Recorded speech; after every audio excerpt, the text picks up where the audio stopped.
Welcome to Buckeyes Tomorrow Morning for Friday, November 8th. I'm your host, Tom Orr. The Purdue game is tomorrow, the game against Michigan in 22 days. Today, we are welcoming in Ross Fulton, one of the X's and O's gurus at BuckeyeHuddle.com. And when Ross is on the show, we are sponsored by Jeff Ruby's of Columbus, proudly offering nationally acclaimed USDA prime steaks, seafood and sushi, impeccable service, live entertainment, and an attention to detail that is simply unmatched. Just go to jeffruby.com/Columbus today. Before we dive into some specifics on the show, I wanted to ask Ross about a quote from Ryan Day earlier in the week. He said, quote, "We almost re-engineered the defense, almost started from scratch after the Oregon game." And then Bill Landis asked Jim Knowles about something that it feels like you've talked about a little bit before. It feels like Jim Knowles is maybe getting back a little bit more to what he did at Oklahoma State. So did re-engineering the defense, Ross, kind of involve Jim Knowles sort of taking the reins back and maybe just saying, hey, y'all, watch this? Yes, this is much more what I expected from his time at Oklahoma State. And I'm going to get into specifics here. I also put a thread together in response to seeing that Ryan Day quote on X that covered a lot of the same things and some examples of why I think this is different. The only exception would be, I think he's obviously still working within the 4-down framework, but he's making that 4-down framework work within a lot of the concepts that he used at Oklahoma State and just frankly, like modern football. I think we've talked about like the deficiencies in the scheme. Things aren't perfect. I think as we'll talk about, like some of the quarterback scrambling right now going on is sort of like an artifact of the meshing of the, some of the Oklahoma State stuff, for lack of a better word, modern coverage concepts. And, there's still the 4-down rush packages. But that said, at a minimum, they've gone from the scheme being a giant millstone around their neck and just being like way out antiquated, really. And Nick Saban correctly called it, to, being able to keep up with modern football. And in doing so, they're starting to allow, their players who are a lot of NFL draft picks on that group to excel. All right, we're going to run through. We got 8 plays here. We're going to do a real deep dive on this Penn State defense. And let's start opening drive. This is the last play of the opening drive. Penn State got themselves into a 1st and long, which turned into a 2nd and long, which turned into a 3rd and long. This is the opening drive, the 3rd down pass that was incomplete in the back of the end zone. Yep. And so one way we're seeing this Jim Knowles change is a lot more cover 4 concepts.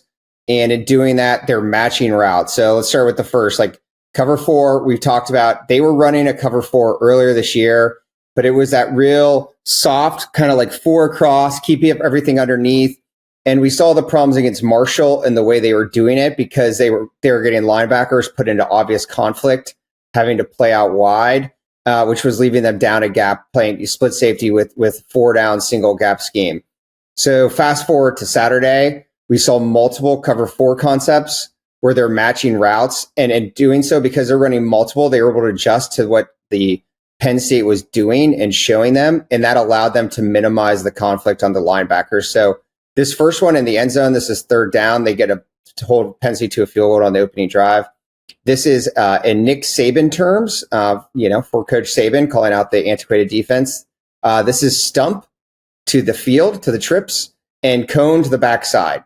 Right. And now these are obviously all that means is on the single receiver, they're playing basically a bracket. You can watch Latham Ransom. The first thing he does is open his shoulders to that single receiver side. That is likely, I'm sure, based on their scouting, they thought that Penn State was apt to go to the single receiver here, opposite this sort of trips look. To the field, stump. Again, this is like a common trips call. When you're cover 4. So basically like Denzel Burke is essentially like an off man to the field. The thought being that most college teams are not going to throw to that outside receiver vertically from trips. And then inside they're playing, there's a lot of fancy ways you can say it, but they're essentially those 3 guys, Cody Simon, Jordan Hancock, and Caleb Downs, are playing 3 over 2, right? And so if someone breaks outside, Hancock's going to take them. If someone breaks inside, Simon's going to take them. And if they both go vertical, like you have here, Simon's going to carry the tight end or number 3 until Downs can pick him up, and Hancock's going to take number 2, right? So that's all really quarters at its base is you're trying to get an extra body over the number of receivers and you're trying to be able to trade off routes. And again, so like, unlike that earlier cover 4, when I talked about like matching routes or carrying them, where they were kind of just like sitting statically in zones and like opening these kind of routes up. Look, you got Hancock. He's carrying that number 2 receiver in the end zone. Simon is rerouting, right? Like he's getting his hands on that tight end. He is physically moving him. And then Downs is picking him up and carrying him on that dig route. So it's like, it is night and day. Like that makes a huge difference. Like you're not getting those problems early in the year where you're sitting in zones and guys are eventually open because you're just sitting there in your spot and stuck in lead feet. And so, it obviously raises the question, like, why weren't they doing this earlier? How could you make all these big changes? Like, did they put all this stuff in the bye week? Like, I have to imagine they had these concepts in the offseason, and for whatever reason, not being on the same page between, Jim Knowles, Larry Johnson, like we could speculate till the cows come home. But the reality is like they're making their lives much easier by using these multitude of concepts and matching routes. One thing you mentioned earlier was that the quarterback run has hurt them at times. This next play is an example of that. The pass coverage is great, and it doesn't matter because Drew Aller picks up a long first down with his legs. Yeah, and so like this gives me a 2-for-1 to discuss both issues, right? So I want to talk about the good thing first, which is the pass coverage concept. So again, this is cover 4 poach, another cover 4 concept, and I actually talked about this earlier this year. Against Marshall. And I was like, please play some poach, because what you're doing is you're having that backside safety, Lathan Ransom. You see how he turns and opens his shoulders? So again, like he's responsible to help if number 3, the inside receiver there, which is obviously Tyler Warren, goes vertical, right? So he's there to help. And so this is just another form of cover 4. You have literally a box 4/3 over those 3 receivers. So you can handle the different types of in-out breaking and vertical routes, and then Ranson helping out. But what that does, again, the reason the poach, so you're essentially pushing the coverage to the field, right? And that helps the linebackers get back in the box. So we saw in the first example that the linebackers were still in the structure. Here against trips, you have, you have Simon out of the box, but he can be much closer to it. He's less in conflict. They're also just like doing the little things we talked about, like here, they have Ty Hamilton, the one technique to the trip side. What that does is make it so now Cody Simon, he only on the run, he now has the B gap, right? So it's just like one less gap to go to fold into. And again, like we pointed all this stuff out against Marshall as issues. So these little things are just like helping keep the linebackers in structure, and then you're just matching routes to the boundary a lot of times. So like, right. So Davidson Igbinosun, he follows here on this shallow crosser from the tight end. And then Sonny Styles is the weak side linebacker, has this running back out on the flat. Obviously what this does is opens a big rush lane for Drew Aller. This has been problems to varying extent the last 2 weeks. I tend to think it's sort of a combination. As I said, I think it's an artifact in part of trying to mix doing these various man matching schemes in the back end. And again, you can see them carrying matching routes unlike before. That is not cover 1 per se, man, but you're still turning and playing the receiver and not focus eyes in the backfield on the quarterback like you would be in spot drop. And then you're mixing that with a defensive line that's been allowed to really rush upfield. Like, Jack Sawyer here goes from the 38-yard line, and by the time Drew Aller takes off, he's at the 42. So he's gone 10 yards downfield. That creates a big gap. Nothing's perfect. My guess on the last 2 weeks is that both against Dylan Raiola and especially like Drew Aller coming off of a lower body injury, I'm sure there was less concern about a rushing quarterback. I think if you see them play Dylan Gabriel again, for instance, they would probably have to rush the quarterback differently using these concepts, knowing that he's more of a run threat. But I guess that they were willing to live with this. This obviously was maybe the biggest hit. Like he got some first downs on the opening drive with 4 and 5 yard runs. But I do think that, again, like nothing's perfect. if this is like the trade-off of where they have to settle on, and I will give up some quarterback runs in these scrambles to get to this level of coverage. As I'm going to show later, like it also helps the pass rush as well. So hopefully, as success begets success, and as I said, when they get in a situation where they're facing a more mobile quarterback, maybe they can dial down some of this flinging themselves upfield on the pass rush. All right. And the next two plays, I'm pretty sure they were back-to-back because they were both plays that Tony Gerderman and I talked about during our rewatch show after we got home from the game and rewatched the TV copy. It was stuff that jumped out to both of us because, man, Caleb Downs. You want to talk about the Caleb Downs impact? Here are two plays that show the Caleb Downs impact. And I saw later you talked about this first one being a great example of Jim Knowles getting back to the Oklahoma State stuff. Yeah. So these next two clips kill two birds with one stone. On Buckeye Huddle on Saturday night, I posted an ode to Caleb Downs, I think, and the level of football he's playing at. I don't know, whether how splashy the plays are enough to get most people's attention, but like the things he can do on the football field at this level are about as good as I've seen. But that allows Jim Knowles to do a lot defensively, right? So again, yes, as you said, like getting back to Oklahoma State, I think after the Oregon game, I think we talked about this last week as well. Like I reposted a tweet from Cody Alexander when Jim Knowles was hired from Oklahoma State, and it was this exact concept. And and I was like, where has this gone? Right? Like this is why they hired him theoretically. Like this is what made him good on defense, and it's not happening now. And now we're seeing it more and more, not just in passing downs, but run downs. So this is 3 high. Tampa cover 3, right? So we got by 3 high, we got 3 safeties. Caleb Downs is the middle pull runner. And then you got the 2 linebackers out wide. And so essentially what Caleb Downs is doing is he's replacing the Mike linebacker in a traditional 4-3 Tampa. We talked about that against Nebraska. They ran some actual 4-3 Tampa. Here, Caleb Downs is the Mike linebacker. So, and then the defensive end, as we talked about, as opposed to the last snap, for instance, like they are spilling. So you can see JT Tuimoloau and Jack Sawyer come in hard inside. JT is taking on the pulling guards. This is it's a power read GT counter, right? So Penn State ran this a lot, sometimes to better success than others, right? Where they're direct snapping it to Warren.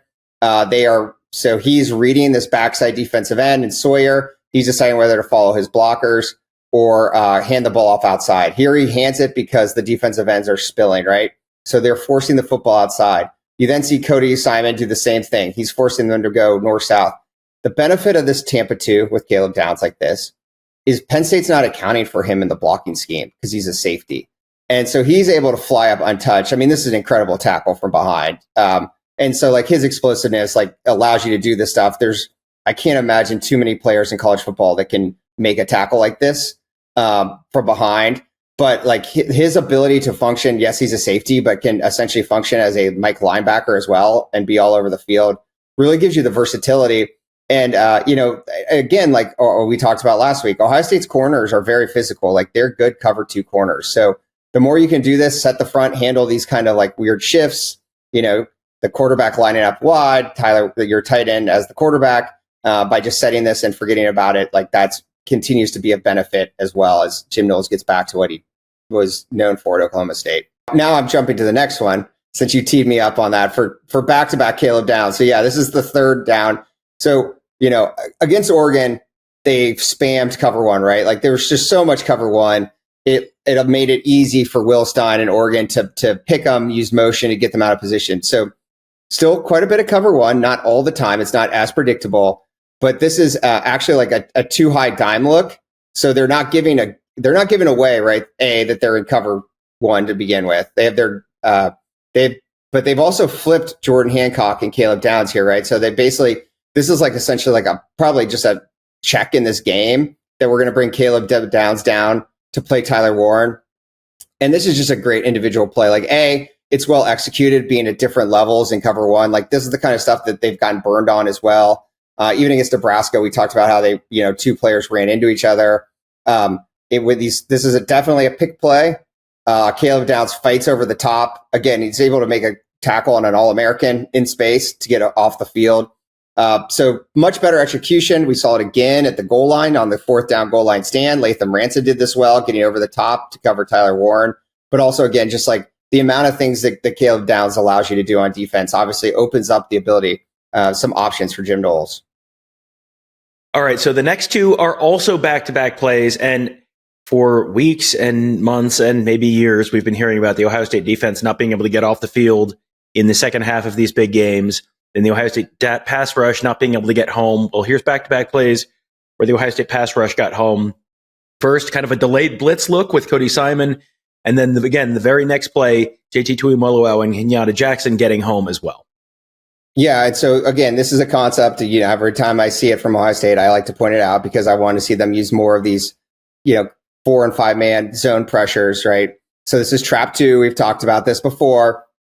You're basically trying to get, the old adage in football is the quarterback's supposed to throw where the blitz came from, and this is trying to trap them into doing so because the corner's sitting in the flat. Sonny Styles is racing out to cover number 2, and you're getting Latham Ransom carrying across the field to that side, but then, so you've got that, right? That slows down the quarterback, right? We're going to get into this the next play too, like giving them different looks, different concepts. That helps the pass rush. It's not just about them beating someone up front.